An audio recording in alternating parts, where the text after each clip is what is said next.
Nosotros el doctor Miguel Rick Morales, que hoy también nos trae otro tema de interés en el espacio. Sí, buenas tardes a todos nuestros seguidores del espectro de la radio, a través de la sonda de la 98.3 Magis FM y del ciberespacio, a través de las redes sociales. El tema que hoy vamos a plantear forman parte de los mecanismos de tutela y protección de derechos fundamentales para el ciudadano, el cual está protegido por nuestra Constitución y establece el procedimiento, el Código Procesal Penal, y el Código Penal a su vez establece una tipificación como delito a aquellos que violen este precepto, y estamos hablando del habeas corpus. Habeas corpus. El habeas corpus, que es el medio jurídico de rango o grado constitucional, que sirve para reclamar la puesta en libertad de alguien o de una persona que se encuentre privado de ella de manera ilegal, ilegítima, o que esté amenazado de ello. Antes de abordar ese tema, sería necesario recitar varios enunciados que a la vez son textos constitucionales que se encuentran en el artículo 40 del derecho a la libertad y seguridad personal de la Constitución. Nadie podrá ser reducido a prisión o cohibido de su libertad sin orden motivada y escrita de juez competente, salvo casos en flagrante delito. Toda persona privada de libertad será sometida a la autoridad judicial competente dentro de las 48 horas de su detención o puesta en libertad. Toda persona privada de libertad sin causa o sin las formalidades legales o fuera de los casos previstos por las leyes será puesta de inmediato en libertad a requerimiento suyo o a requerimiento de cualquier persona. Estos son tres preceptos, textos constitucionales hallados en los numerales del 1 al 9 del artículo 40 de la Constitución, que versan sobre los derechos de libertad y seguridad personal. El habeas corpus en la propia Constitución establece algunos supuestos que han de identificarlo y establece también mecanismos para poder contrarrestar esta acción. Todos saben que la libertad es un bien jurídico protegido, uno de los bienes, uno de los derechos fundamentales que se convierten a su vez dentro de nuestro ordenamiento jurídico interno y de los tratados internacionales de corte o relacionado con derechos fundamentales que han sido asumidos por nuestro ordenamiento. La libertad es uno de los principales derechos fundamentales consagrados en esos instrumentos. Es así que nuestra Constitución, a través de lo que son los mecanismos de tutela, propone esta acción para buscar de una manera u otra que sea restablecida o sea restablecida la libertad de una persona, o al menos sea revisada la situación bajo el cual fue cohibido esa persona de libertad o están tentando contra ese bien. Es así que el artículo 71, el constituyente lo define como toda persona privada de libertad o amenazada de serlo de manera ilegal, arbitraria o irrazonable, tiene derecho a una acción de habeas corpus ante un juez o tribunal competente, a requerimiento por sí misma o por alguien que actúe en su nombre. Y este procedimiento, conforme a la ley, el juez va a resolverlo de forma sencilla, efectiva, rápida y sumaria. ¿Qué está diciendo este precepto constitucional? De que esa persona que ha sido apresada de manera ilegal, de manera arbitraria, porque a un ente de la autoridad le dio el deseo de encerrar a esa persona o a esas personas, o no existe un motivo razonable para esa persona ser coartada su libertad más allá de los límites que establece la ley, existe esta acción que se realiza ante un juez, por lo general un juez de la instrucción. La formalidad, como establece la Constitución, no necesariamente tiene que ser con por un documento escrito, hasta apersonarse ante la secretaría de ese tribunal y establecer lo que más adelante vamos a proveer las informaciones que más adelante vamos a especificar. Se interpone este tipo de acción, porque es una acción que tiene por objeto proteger derechos fundamentales. Y cuando se trata de este tipo de instrumentos jurídicos o de acciones, no pueden tener tantas complicaciones, no pueden tener tantas formalidades complicadas, porque es precisamente salvaguardar un derecho y por lo tanto no puede tener tanta traba, tanta burocracia, tanto procedimiento. Por eso que habla de que es una forma sencilla, rápida, efectiva y sumaria. Por ejemplo, una persona que va a las corpus no tiene que ser necesariamente abogado, o tiene que buscar un abogado. Desde luego tiene que buscar del auxilio de un técnico en derecho que conoce de los procedimientos. Conforme habla el texto legal aquí, hay algo notorio. Todo el que me escucha sabe que en cada lugar, cada región, cada territorio, existen formas y procedimientos distintos, aunque la norma es una, pero existen formas de aplicarla y formas de realizar procedimientos de distintas maneras. El habeas corpus te habla de que no necesariamente tiene que hacerlo con una audiencia. Dice también que el juez es la autoridad que está llamando, está citando al impetrante, a la persona que tiene bajo custodia forzada, supuestamente forzada al perjudicado, lo cita, aclaran la situación a través de las documentaciones, la aportación de las documentaciones del lugar, y el juez decide si es legal o es ilegal. Entonces, el otro formato es que también cita a una audiencia y de igual manera extiende una notificación, un auto de fijación de audiencia al impetrante, o sea, a la persona o a la institución, al representante de la institución que tiene a la persona bajo encierro. Las partes que están accionando proveen al tribunal las documentaciones del lugar para probar de que se trata bajo tal condición ilegal o irracional, y ahí en audiencia el juez, como dice la norma, sin que ese juicio, sin que esa audiencia se detenga o se posponga o se aplace, o sea, de única audiencia corrida, va a definir o va a decidir qué está pasando, va a revisar las documentaciones y va a decidir en cuanto a la situación del perjudicado, si procede o no ese arresto. El fundamento legal del habeas corpus tiene un fundamento constitucional, tiene un enfoque que establece los preceptos legales constitucionales, como es el artículo 71 y el artículo 40, que habla sobre los derechos a la libertad y seguridad personal. En el código tiene un enfoque procedimental, ya que en el Código Procesal Penal, a través del artículo 15, que es el principio procesal denominado Estatuto de Libertad, y los artículos 381 al 392, que habla sobre el procedimiento del habeas corpus, cómo se va a proceder a interponerlo, a conocerlo, a decidirlo, y cómo este articulado también señala que la violación a la decisión que tomó el juez, ¿cuál es el régimen sancionador?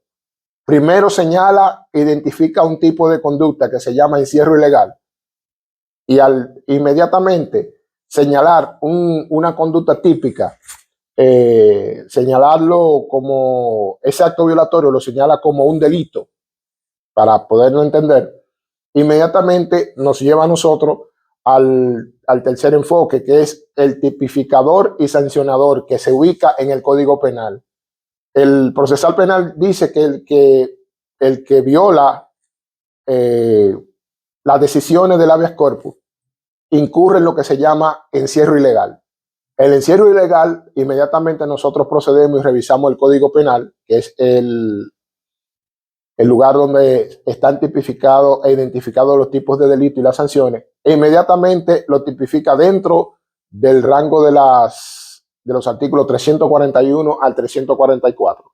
Sobre estos aspectos sancionadores vamos a hablar al final del programa. Vamos a desarrollar cómo se da, cuándo procede el habeas corpus, una acción de habeas corpus. El 381 establece que esas mismas personas que están privadas de libertad o que son amenazadas por perder su libertad, procede el habeas corpus cuando no existan recursos ordinarios, cuando no existan otras vías para impugnar la acción que se tomó, o cuando procede una revisión de medida de coerción. ¿Qué está sucediendo aquí? El habeas corpus se supone que cuando una persona se inició una investigación, se inició un proceso penal, una persona está vinculada a un proceso penal, se supone que ya se agotó esta parte, se agotó una parte legal, una parte procedimental y se incorporó de manera correcta al proceso, se vinculó de manera correcta al proceso. O sea, se le pudo haber impuesto una medida de coerción, que esa es la naturaleza de la medida de coerción, vincular a las personas con los hechos. Ya le imputa, comienza las imputaciones de los hechos y ya se encuentra debidamente vinculado. Pero el habeas corpus se refiere a esas acciones de las autoridades previamente a conocer la medida de coerción. En los momentos del arresto, en los momentos de las detenciones y ese tipo de actos. ¿Qué habla aquí? La ley procesal penal establece las condiciones cómo puede ser una persona arrestada en flagrante delito, o sea, justamente sorprendido al momento de cometer el hecho o minutos después de cometer el hecho, se le da una persecución y se apresó. Bueno, ya hay una razón legal para detener a esa persona. Si esa persona cometió un hecho ahora mismo, no lo persiguieron y ya esa persona se evadió de las autoridades, para poder arrestarlo, debe de ser a través de una orden judicial, una orden motivada del juez. En este caso, una orden de arresto o una orden de allanamiento, según sea, si se va a buscar en su casa o en algún lugar. Entonces, cuando una autoridad apresa a una persona bajo ese contexto, lo está apresando de manera ilegal. Él cometió un hecho, pero tú lo estás arrestando sin haber una orden de arresto. Tú lo estás deteniendo y conduciéndolo al cuartel de la policía, lo ficha, le hace todos los procedimientos que tú entiendas, pero no hay una orden de arresto. Aunque en hechos para las personas resulte bien, pero para la justicia y procedimentalmente eso es un error. Es un error. Y esas personas resultan favorecidos por tecnicismo, por violarse el procedimiento. Y es en esa instancia donde un conocedor, un técnico del derecho, puede introducir cualquiera de los instrumentos disponibles, según sea, para lograr conseguir la libertad de ese imputado. El habeas corpus también procede con esas personas que ha pasado el plazo constitucional y procesal para presentarlo ante la autoridad competente. Son las 48 horas. Esa persona tiene 72 horas ahí. Ya se han violado derechos fundamentales, no se ha presentado ante el juez, que es la autoridad competente, no es el Ministerio Público, es el juez, en este caso la atención permanente, el juez control, que va a ejercer el control de ese apresamiento, y es quien va a legitimizar eso a través de una imposición de medida de coerción, cualquiera que sea. En ese sentido, cuando ya se le violan esas 48 horas, que es una situación de hecho que se da, pero en documento tienen unos arreglos. Hay personas que son apresadas y 48, 72 horas, 3 días, 4 días después que se le presentan a conocer la medida de coerción y se hacen arreglos entonces en las actas. Pero existen técnicas donde el abogado puede darse cuenta con eso, y es en los libros de registro de los cuarteles. Inclusive hay una técnica, lo agarran y lo tienen aquí, y de aquí lo mueven hacia otro cuartel de la misma región para entonces poder camuflajear de que esa persona realmente fue apresado tal día y tal hora. Entonces, para cerrar esta parte de aquí, procede la acción de habeas corpus cuando no existen medios impugnativos para rechazar de manera legal la acción que se está cometiendo. ¿Cómo se solicita? Ya había avanzado de que puede ser presentada por escrito a través de una instancia redactada por un abogado o acercándose a la oficina de la secretaria del tribunal, aporta el nombre de la persona en cuyo favor se solicita el habeas corpus, el lugar exacto donde se encuentra la persona encerrada, el nombre completo del encargado, del funcionario que ha adoptado la medida de mantener privado de libertad a esa persona, una breve relación o una relación sucinta, una narración breve de qué es lo que está pasando, específicamente qué está pasando, y la mención de que no existe otro medio para esa persona recobrar la libertad más que la intervención inmediata del juez. Porque si él tiene 72 horas encerrado en un cuartel, no se le ha presentado medida de coerción, no han hecho nada, no se puede proceder de otra manera que no sea a través de ese habeas corpus. ¿Cuál es el procedimiento? ¿Cuál es el procedimiento? Cuando se presenta la solicitud de habeas corpus, el juez escucha al impetrante. El impetrante es la persona que tiene a la víctima, vamos a decirle así, que tiene a la otra persona bajo coerción. Inmediatamente el juez acciona, si están presentes de manera, vamos a decir, de manera de oficio en el despacho del juez. El juez escucha, verifica y determina inmediatamente. Pero si se ha presentado por escrito, el juez lo que hace es que fija una audiencia para ser celebrada sin demora. Posiblemente en el plazo próximo de las 24 horas se estén citando para esa audiencia. Habla de 48 horas, no puede pasar de 48 horas esa cita de esa audiencia. Entonces, en esa audiencia comparece ese funcionario que está señalado de mantener encerrado o coercionado a la víctima. Se presentan los abogados, tienen que llevar a la persona y ahí el juez va a escuchar a los testigos, examina los documentos, aprecia el intercambio de fundamentación. El impetrante se va a defender y va a decir el porqué de su accionar, y la parte que defienden al imputado, por ponerle un nombre para diferenciarlo, también van a exponer sus posiciones.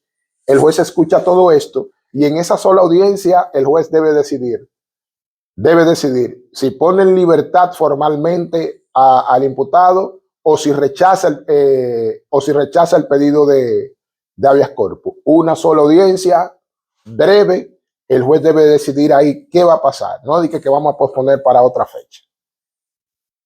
Respecto a la ejecutariedad del mandato de habeas corpus, debe ser cumplido y ejecutado sin ningún tipo de dificultad. Si cuando la persona que haya recibido la resolución de habeas corpus ordenando la libertad del imputado, se niegue a cumplir con este mandato, es entonces que el aspecto sancionador del habeas corpus establece que esa persona se hace reo de encierro ilegal. Inmediatamente la acción, la ley identifica, la ley procesal identifica que esa autoridad que desconozca o que se niegue a darle cumplimiento a esa resolución, automáticamente es calificado esa acción como encierro ilegal, que está penado por la ley y tiene sanciones graves. Se la voy a decir ahorita, se la voy a decir ya a continuación, porque hay que desmenuzarla. El desacato es una forma también de negarse a cumplir con esa disposición. Existen también situaciones donde tienen ocultado o secuestrado o una especie de ocultamiento o secuestro a las personas. También esta acción conlleva a que sea tipificada como un encierro ilegal. cuando lo mueven de un lugar a otro, o sea, cuando lo mueven de un lugar a otro, ese imputado, lo mueven de un destacamento a otro, de un recinto a otro, buscando la manera de desviar o de camuflear la situación real de ese imputado, también se incurre en encierro ilegal con eso. Habla ya como última parte en el aspecto sancionador de este tema, esas personas que se niegan a darle cumplimiento a esas resoluciones de habeas corpus, de poner en libertad a esa persona, dice que son pasibles de ser sancionados de 2 a 5 años, una categoría de reclusión menor. Los que sin una orden judicial se resistan o encierren o coercionen la libertad de la persona. Hay un agravante para el tema del encierro ilegal, y es cuando, si ese encierro ilegal ha permanecido por más de un mes, la sanción aumenta ahora de 3 a 10 años. Tú lo tienes ahí una semana, 2 o 3 días. Estamos hablando que la sanción anterior eran de 2 a 5 años. Si ese encierro ha permanecido por 30 días, por más de un mes, más de 30 días, la ley habla que eso es un agravante y le aumenta la pena de 3 a 10 años. Ahora viene la disminuye y dice, si la pena de prisión si pusieron en libertad a esa persona en 2 o 3 días, fue un error, la ley es un poco más benevolente y establece una sanción de 6 meses a 2 años para esa autoridad que cometió eso. Si la detención de esa persona, oye, otro agravante más, que con esta parte concluimos, otro agravante más es que si esa acción de encierro ilegal, las personas lo hicieron valiéndose de autoridades falsas, un traje o un uniforme falso, un nombre, la identidad de un nombre de una persona desconocida, una orden falsificada o una orden falsa de la autoridad, o si esa persona detenido es amenazado de muerte de alguna manera, te vamos a matar si tú hablas, te vamos a matar si tú no vienes, si tú no te montas, estate tranquilo si no quieres que te mate. Entonces, la ley habla de una sanción de 3 a 20 años. Ahí le metió 10 más. Y si, aparte de esto, esa persona ha sufrido torturas, o sea, ha sufrido torturas corporales, le han dado golpes, le han roto, ha sufrido cualquier tipo de lesión, visible, no visible, prolongada, no prolongada, la ley le guarda a esa persona el máximo de la pena, 20 años rayando. Mucho tiempo. 20 años. El encierro ilegal es un tipo ilícito que se recomienda, como los tiempos han ido evolucionando, han ido cambiando, se recomienda de que se actualicen algunas formas de trabajar. Hay que trabajar y obrar conforme a lo que establece la norma procesal. Bueno, doctor, tremendo tema que hemos traído en esta tarde de habeas corpus, en medio, precisamente para garantizar el respeto a esos derechos fundamentales que tenemos como personas y que tenemos que estar siempre bien orientados para, en una circunstancia donde se amerite, pues poder utilizar este medio que nos ofrece la justicia. Doctor, ¿cómo la gente puede localizarlo para consulta ya privada o servicios? Sí, estamos en la calle Francisco de Rosario Sánchez, número 85, en el edificio Vinicio Mateo Plaza, segundo nivel, suite 202, a sus órdenes. Teléfono de contacto 829-812-9841. Señores, el próximo miércoles sigue Análisis a la Luz del Derecho. Continuamos con su emisora Magis 8.3.